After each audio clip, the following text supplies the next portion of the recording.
I think today's the day. It's Sunday. On Tuesday, I got another court case. Oh, I have a piece of paper I need to show everybody of the landlord. So, I don't know where it is. Anyways, I'll just explain it. So, the courts told me not to worry about this. And when I went to the police station upstairs to the people who are charging the case, they told me not to worry because there's camera footage. And I asked if they think they needed a witness for my side, and they said that they'll call one if necessary. And I said, well, there was somebody present for all this. There was three people, and one person was just sitting there doing nothing, not even picking up the phone. But he was there. That's David, useless. He sat there useless during it. He sat there useless during the time. Like he has to pass over his money and his rent and all that, and he's useless for all of it. He's just sitting there like, what, huh? I don't money, what, huh? And he does this all the time, like the lease signing. The landlord would avoid me and come by with Dave here, because David would just go into my drawer, take out my money, and hand it to the landlord. Where I told him that the landlord said he would be bringing a lease, and that I told him that we would like to give him the money with the lease signing. Then he avoids me for 2 days. I can't take another day off of work because the stupid landlord wants to play games. And this is something wrong too. He keeps on playing games. We just need to sign a lease. At that time, I got a yes. But and yet this man is useless. When there's a over $2,000 welfare check to pay the back rent, I'm going back to work last year. I have a $2,000 back rent check. My roommate gets it canceled because the landlord comes by asking about his money, and all David has to do is say there's a check in the mail, and instead he pulls out like $300, gives it to the landlord, which cancels the $2,800 check, causing somebody to have to come up with that money fast. He's now useless for coming up with that money, and he decides he doesn't want to pay his future rent either. So with all that combined, I now need to come up with $3,000 to pay my back rent, his back rent, my future rent, some of his future rent, and on top of this, I'm injured. Again, useless. So during this transaction, he's pretty useless. But this all happened with three people present. Now, the camera very clearly shows I have never made contact with the landlord. But he obviously turned around to give me a beating. He probably thinks I'm just faking injuries or something because he's never really seen me. He just talks to me at the phone. He sees me mostly at work, and the way I am at work is I hold myself up under the desk so the customers can't see me, and I sit down and keep pressure off my kidneys in a special chair while I was injured. So most of the customers can't really see I'm injured unless they buy Marlboro 100s on the top row. Then I got a problem. I even had to move that rope to the bottom. I can't lift either, and I ended up really injuring myself trying to lift trash because nobody else would. But anyways, with that, the landlord comes in. I give him the 5 minute customer. How you doing? Blah blah blah. Here's your gas. Bye bye, and that's it. So that's all he sees. But then he sees ambulances pull me out at home. I'm falling down on the side of the road into work. I'm spending all my days off in the emergency room in hospitals and all my other days at work. So with that, whenever I'm working, the landlord's like, what the fuck is going on? He was so injured looking, and now he looks fine for 5 minutes. And they moved me to a slower store. And when the landlord came by that store to check on me, of course, I'm sitting down for an hour and everything's already done. This is such a slow store. Most of it is just filling time. This is not a I've already mopped the floor 3 times and nobody's even come in. That type of store. He's getting a 5 minute impression of just putting gas in his tank. He's not having me do anything, and most of the time I can even do it from the chair. So, with that going on, the landlord has no clue. My roommate is not helping him out. My roommate is also trying to act like he's very all there and he's doing everything and he's the one with the money. He's on Social Security 84 too, and he has his own book of stories. So with all this going on, it's very difficult for me. And especially when I get a letter in yesterday on a Saturday, meaning I can't do anything till Monday, that the landlord's trying to turn this around on me. He's basically trying to say he's the victim here. Even though you can clearly see he's not. But what he'll probably do is bribe a couple people to say that they were outside and that they overheard it, or who knows. But there was nobody there but me, my roommate, and the landlord, and a camera. And the camera clearly shows the whole interaction beginning to end of the assault. It doesn't show where he calls me names and I point out the damages of the apartment and try to give him money for rent. But it does show me trying to give him the money, the paper, the rent, and then him just giving me a beating. It does show exactly that. But of course, he's trying to turn this around. And my roommate is so useless that he did not make out any report. Yes, he was there, he was a witness to the whole thing, but they do not have a report from him, what makes it so much harder. So with all that, yeah, I think I'm going to go to church today, do some prayers, try to do as the police station and the clerk said at the courthouse, and not worry about it too much. And then I might even call my father and not tell him a damn thing about this, because then he'll be like, what do you want, money out of me or some shit like that? No, no, no. I was hoping that you would have what they call compassion for your son's situation that your son has nothing to do with. Not only that, this situation was caused by an illness that started at age 7 that keeps on reoccurring and reoccurring and reoccurring. It reoccurred all the way back, even when I was 10 to 11 years old, right in front of my father in Algonquin. And if he doesn't remember it, that's okay. I don't blame people for being elderly and not remembering. I remember, so I can help you with that. That's not a big issue.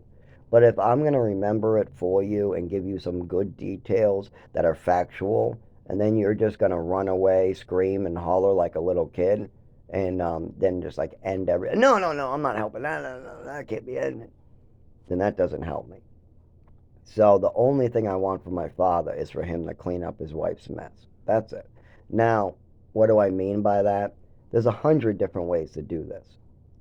The easiest way is by being honest and going into the places necessary with his son, discussing what happened with my mother.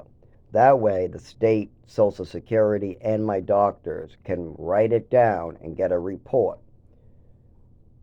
There's also, I can't work or collect my Social Security, so those need to be fixed. He also could acknowledge my suffering. That would just be a good start. Or even have a discussion with the whole family about some of the weird things we witnessed with my mother. We all called me a shithead for years. We don't need any more discussions of how Zach is a lying shithead making up stories. My mother made sure that you guys had plenty of crazy conversations about how I'm a shithead. I witnessed enough of them while I was around, and I knew you guys were having these discussions about me with my mother while I wasn't there. And my mother could hijack whatever she wanted for a story for you guys if I'm not there. But some of these things are so horrific, and I'm the victim that could feel my body. Like the overdose my mother called an allergy attack. She could get away with that if I'm not there. But if I'm there, I can describe what it felt. That's all you have to ask is, Zach, how did those meds feel during that day? What actually happened? Well, I lost my vision. You lost your vision completely, or was it blurry? It went from blurry to not being able to see anything to completely out. Oh, that's not good. How about your breathing? Well, it actually started getting real fast because I got scared and panicked and started screaming for help. And then my breathing slowed down and I passed out. Well, how about your nervous system? You're always talking about that. Yeah, I couldn't feel anything. I couldn't walk, and I lost the ability to feel my mouth and sound out words. The last word I think I got was help, I can't talk, help, I can't talk. I couldn't even feel where I was crawling. See, that is the type of good context you get from the person who was there. But from the person like my mother, you would get, it's just an allergy attack. You don't need to be talking about this. It's just some medications. I don't remember what medications they were. We don't, it's not important. He's fine. That's the type of stuff you get from my mother. So she can hijack the context all she wants. So I have to call my father and I got to talk to him about this crazy shit. And my blood pressure is going to go through the roof. And the usual method that my father responds with is, you're a shithead, you're a liar, it's all a fantasy, my wife was perfect, how dare you talk about my wife bad after she passed away, she was a great mother to you, she gave you everything, we gave you great health care.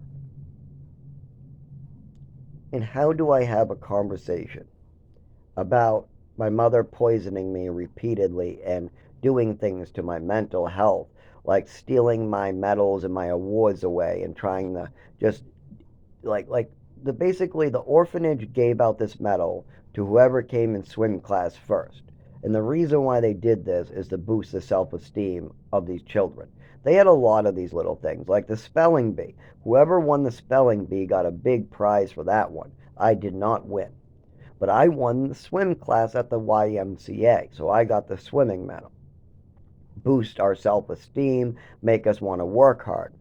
But then my adopted mother comes into the room after I say, my adopted mother will love this swimming medal. And I pull it out of my Lego box and I walk up to my mother and I show her this and she just destroys me and she over medicates me and brings me to the doctor to show this doctor this medal, saying that I'm a thief. I must be stealing this from an African American. I must be what do you call it? Hurting her by writing my old name on things. So my mother says, my son is out to get me. People are out to get me constantly. Yes, my mother was jealous of my toys and thought that a 5-year-old, 7-year-old little kid was out to get her. Like a little Chucky running around or something. I know my mother was really ill and nobody would get her help. And then she was able to jump out of that state and move me to Texas, which means no help ever came. Then she moved me to New Mexico, Maine, Chelmsford. Then as soon as people realized what was going on with her there, she took me out and stuck me someplace else. So, yeah, I got to call my father, go over this in a nice manner, what's so difficult for me. I have to talk about this, what's just difficult in general. And I have to try to use it in a manner that he can understand. And most of his memory is shot. And most of it is just rainbows and butterflies. So with that, and by the way, he never trusted me, believed me. I mean, literally, there could be people hurting me, and he would take them and let them hurt me more, no matter how many times I told him things were going on. Like there was a school that let us play toys all day long. It was a scam. When we first moved to Chelmsford, that's Massachusetts, I was missing so much education that I went into a special ed school.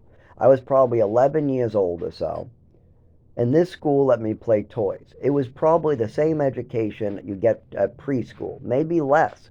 We didn't get to match shapes. We didn't get to learn the alphabet. We just played with Yu-Gi-Oh cards and none of us could read them. They didn't even teach us how to read the Yu-Gi-Oh cards we were playing in. So I made up the whole classroom's rules because I ran the school. I ran this class of 12 kids. Yeah, only 12 kids.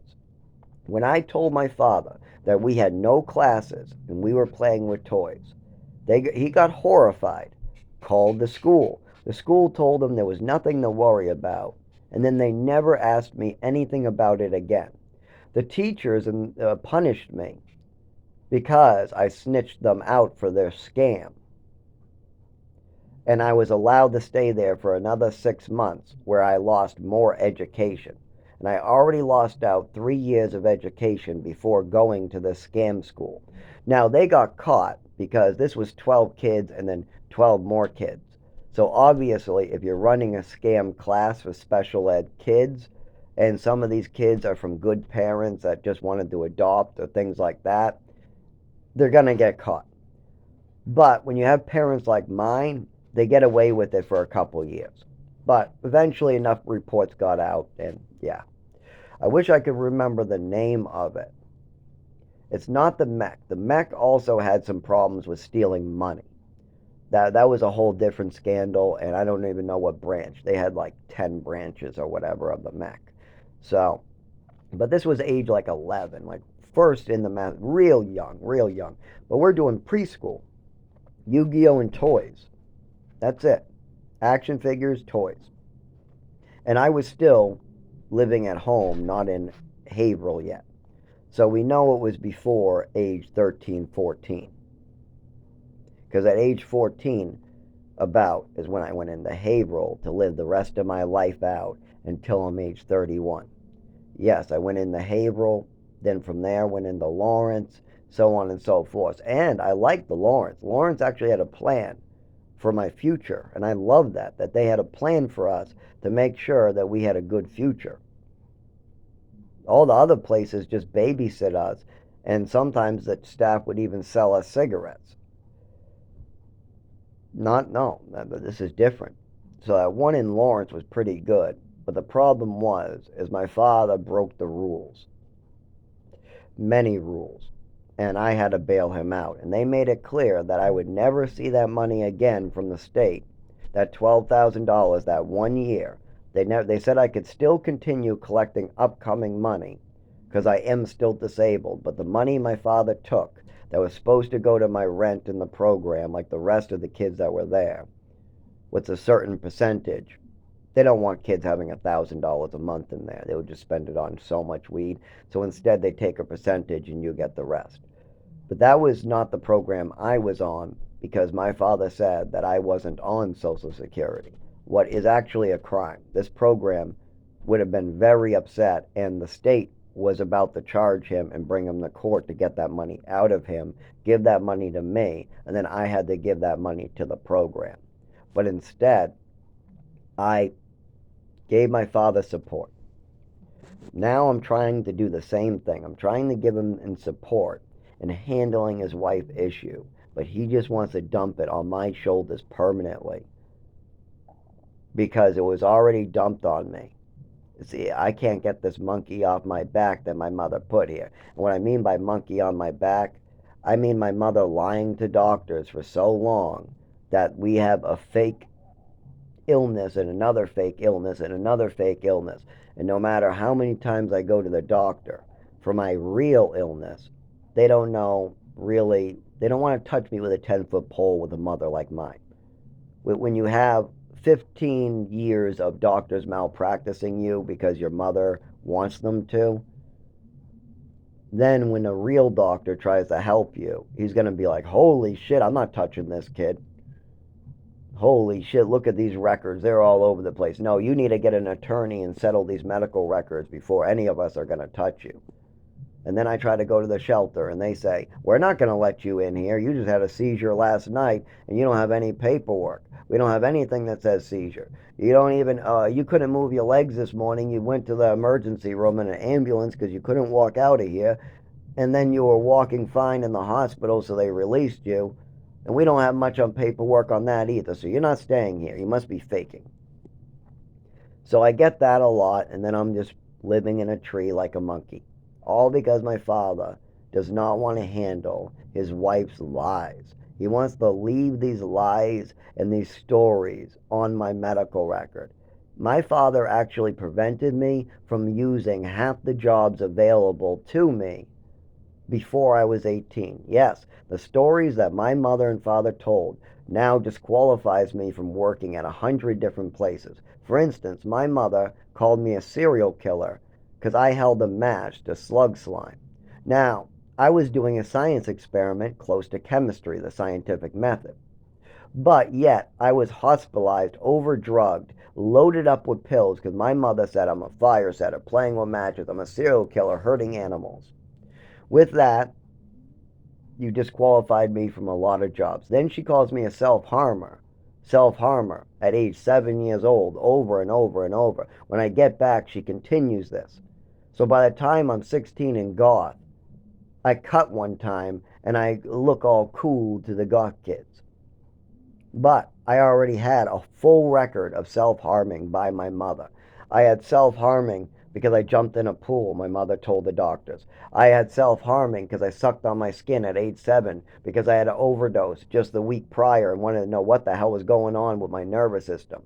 And I couldn't explain what was going on all the way to age 20s. I had no idea what they called this. Called the neurological disorder, and I'll have an even better name for you once when they figure out which neurological disorder it is. What will be impossible until we clear out my mother's storytelling. Once when a doctor has my information, then they can help me. But as long as they are only using my mother's information, I'm fucked. And it's all mixed up because I actually was believing in my mother until about age 21 in certain stuff. I wasn't smart enough to know repeating what was wrong with me, as my mother called it, to the doctor when they ask what's wrong with me might get me in trouble if I'm misinformed.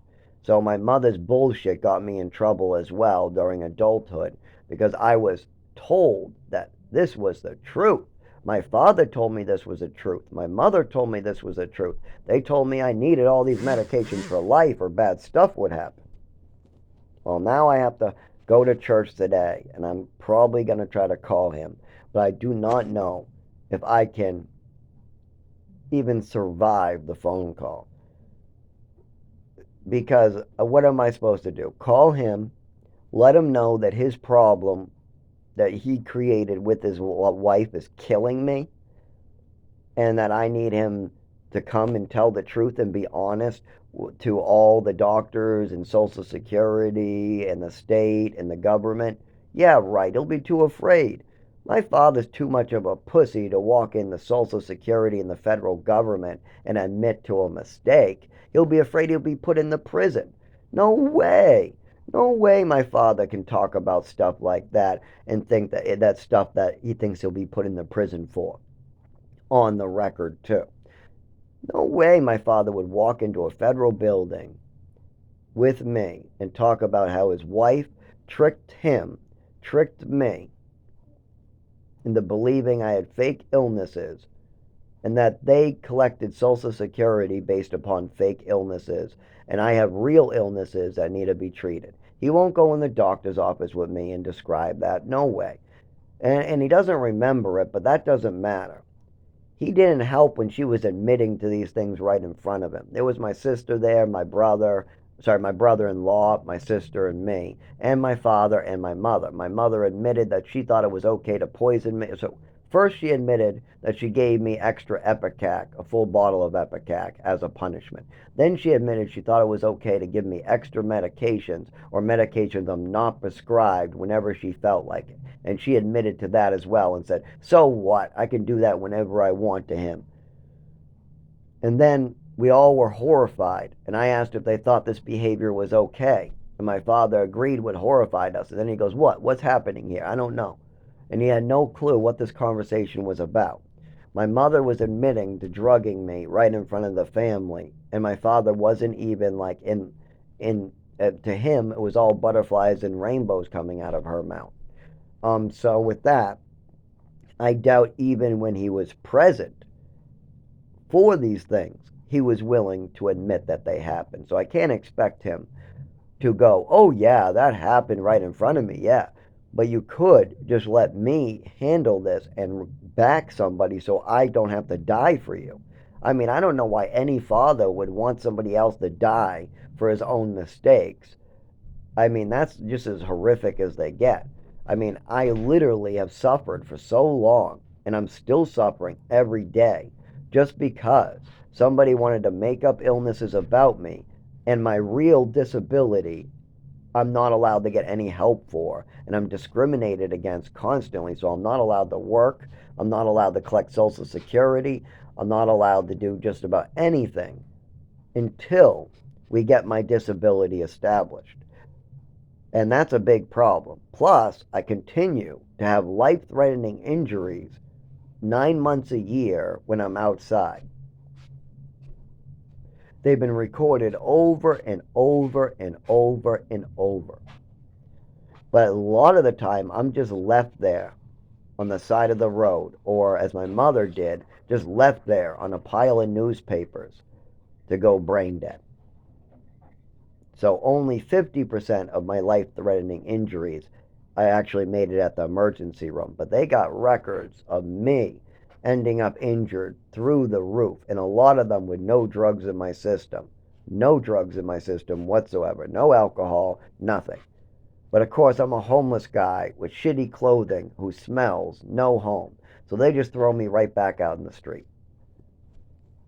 I doubt they even have correct reports of my injuries. I bet it just says something like possible alcohol use, clean drug test, clean blood, no alcohol or drugs found in body, alcohol smell coming from clothing, found unconscious, now responsive and awake, says he doesn't know what happened, released upon awaking.